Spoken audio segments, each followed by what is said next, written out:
You ever have a night where the city feels like it's actively trying to crush you? Not in a dramatic way, not like movies, but in that subtle, quiet, insidious way where the cold seeps in and you feel every little failure you've ever had pressing against your chest? That was me. That night, Chicago, January, 26 degrees with the wind howling like it was narrating every mistake I'd ever made. I was standing on a bridge over the Chicago River, coat zipped too high, hands buried in my pockets, staring at the black water below and wondering how gravity worked with the weight of regret. My apartment was a disaster zone of unpaid bills and unopened letters. My phone had numbers I couldn't face, emails I couldn't answer, messages from friends I couldn't pretend to be happy with.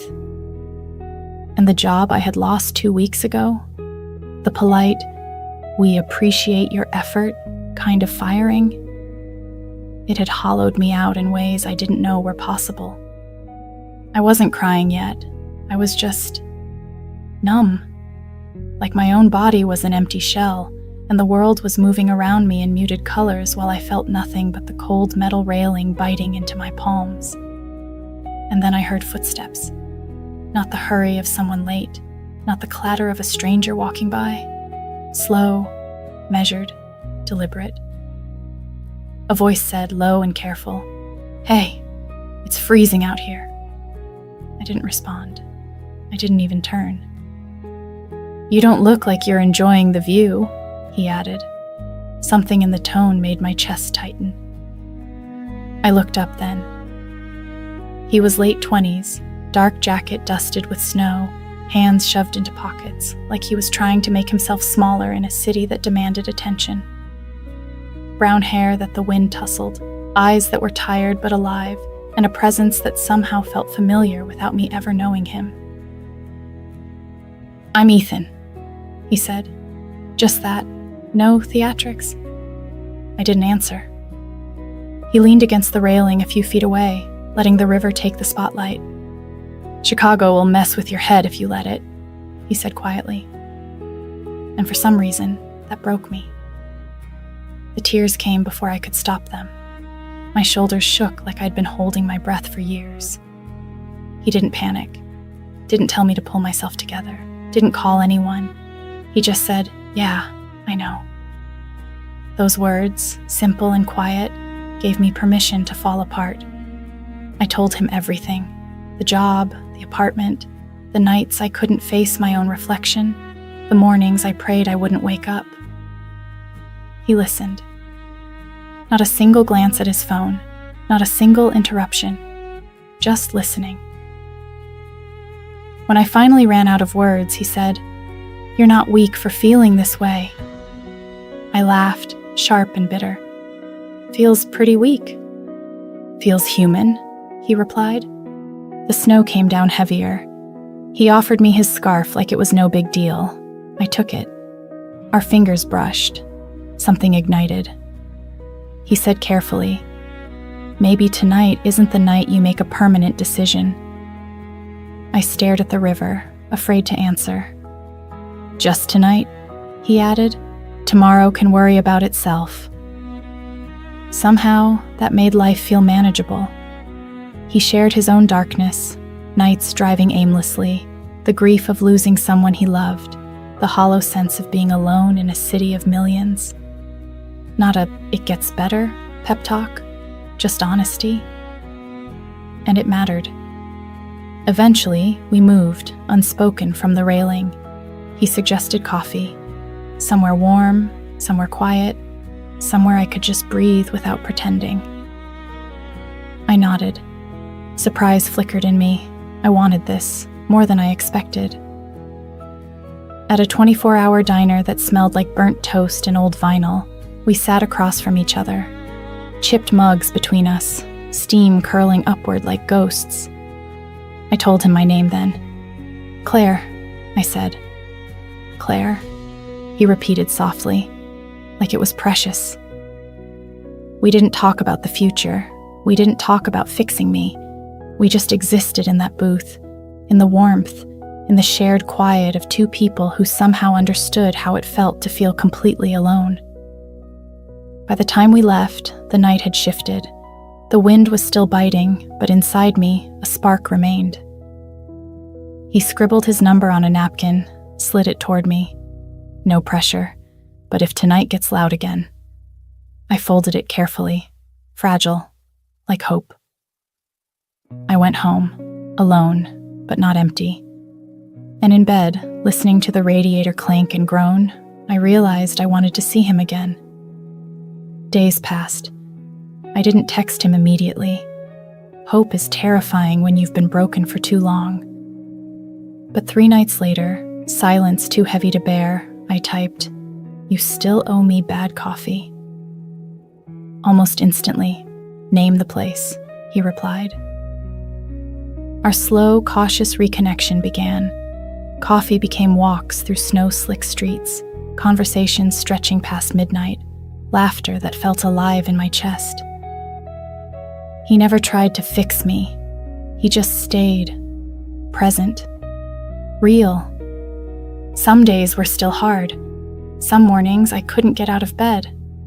I told him. He said, "Okay, I'm here." And it was enough. Little by little, my apartment started feeling like home. My reflection didn't terrify me as much. I started applying for jobs again, each rejection less brutal because someone was waiting for me to come back. And the bridge that nearly became the end of me, became our meeting place. Not for desperation, but for survival, for hope, for connection. I never realized how fragile life was until someone chose to stop and hold out a hand. Someone who didn't ask why, didn't judge, didn't tell me to move faster than I could. That's how Ethan saved me, not by solving my problems, but by existing in my life long enough for me to remember how to breathe. Months turned into spring. The bridge was less icy, the river less ominous. He took my hand one night, warm, familiar, and for the first time in forever, I didn't pull away. "I'm glad you stayed," he said. "So am I," I whispered, meaning it in every sense that counted. Life wasn't perfect. It never is. There were still bills. There were still bad days. There were still shadows. But with him, I had proof that one night doesn't get to decide everything. And that, my friends, is the bridge between despair and survival. The night someone becomes your reason to keep moving forward. Spring turned to summer, and with it, a fragile sort of peace settled over me. I found work at a small publishing company downtown. Nothing glamorous, but it paid rent and allowed me to drink coffee without fear of judgment. Ethan worked at a nonprofit. Long hours, short tempers when frustrated, but always the kind of man who made me feel like I mattered. We became a rhythm, not a storybook romance, not a flawless script, just life, messy, real, shared. The diner became our unofficial office for late nights, our refuge from loneliness and deadlines. I learned the sound of his laughter. I memorized the way he rubbed the back of his neck when embarrassed. I learned that holding hands could feel like anchoring my heart back to the world. I still had bad days, days where I wanted to crawl back to that bridge and disappear. But now I had a hand reaching for mine before I even asked for it.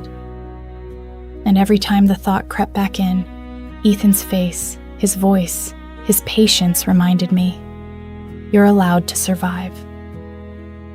He never pressured me to forgive the city or myself. He just let me exist, letting me walk toward healing at my own pace. Some nights, we'd sit on his small balcony, city lights below, and talk about the people we wanted to be. Not perfect, just alive. And every night I realized, life isn't about never falling, it's about finding someone to catch you. One cold November evening, a year later, we returned to the bridge. It was quiet, just like that night. Only now, instead of feeling like an ending, it felt like a checkpoint. The water glimmered with reflections of city lights. The wind was still sharp, but no longer menacing. Ethan reached for my hand. I didn't hesitate.